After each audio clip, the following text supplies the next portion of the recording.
So one of my favorite news moments of the year was the fact that people from all over the world gathered around television sets, excitedly waiting to see a man take that step out of that balloon on the edge of space and free fall for several minutes until his chute opened. And one of my favorite things is the fact that he did it. And the other is that his unlikely name was Felix Baumgartner, a space hero named Felix. That was news. Not being based on the results in any way, shape, or form, I'd have to say the presidential election. I have spent 20 years in this business, and I worked in sports radio, I worked in comedy. This is the first year that I've worked in news. So to cover my first presidential election was, for me, a really cool experience. I think it was just the buildup of having covered it for the entire year, and then it came down to this one night, and you know, the electricity that surrounds an event like this. So just, you know, sitting there watching the results come in, playing an active role in it, really being invested in it. This is the biggest news event you're going to pretty much cover during the course of a 4-year period. And so I've covered Super Bowls before. I know what that's like. I've covered World Series before. I know what that's like. But the presidential election is a completely different ballgame.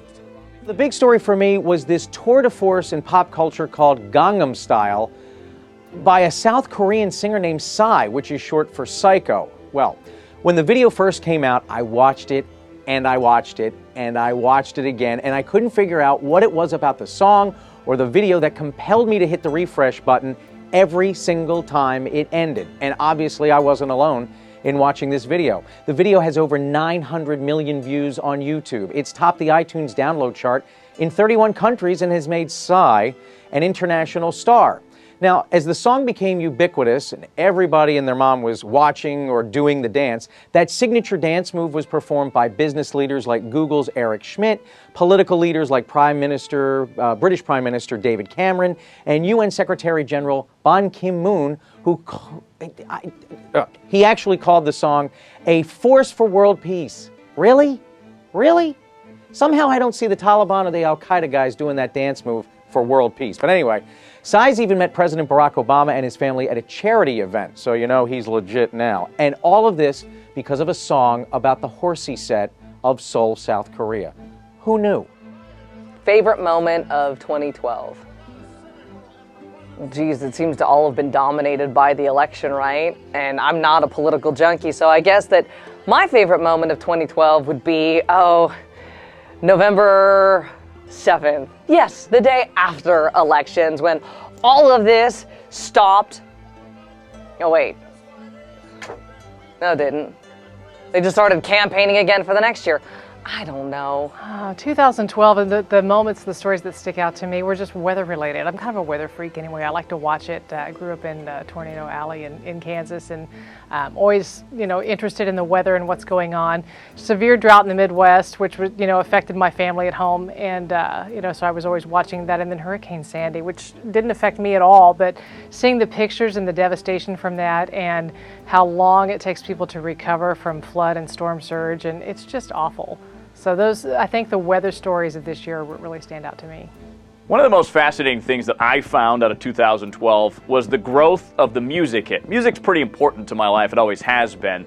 And that's why when I saw the Harvard baseball team sort of doing a dance routine to Carly Rae Jepsen's Call Me Maybe, I thought it was fascinating that that moment, that video, really spawned a hit.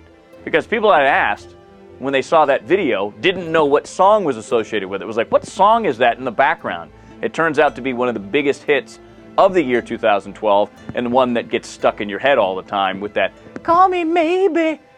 But what also came out of that was so interesting was all the either parody videos or people just wanting to get on the bandwagon with it. I'm not sure that's the moment that started it, but it's definitely, that song is defined by that. Justin Bieber did one. 10 other people did ones that went along with Call Me Maybe. And then, of course, one of Mac's favorite moments of 2012 was the Psy video of Gangnam Style. There's 8 or 9 good parody videos on that as well. So now, going forward into 2013 and beyond, is this a trend where all the big hit songs everybody's going to want to get in on to make their own videos for? I don't know. It's a fascinating moment, especially given the fact that we all heard songs on the radio for the first time, not on YouTube.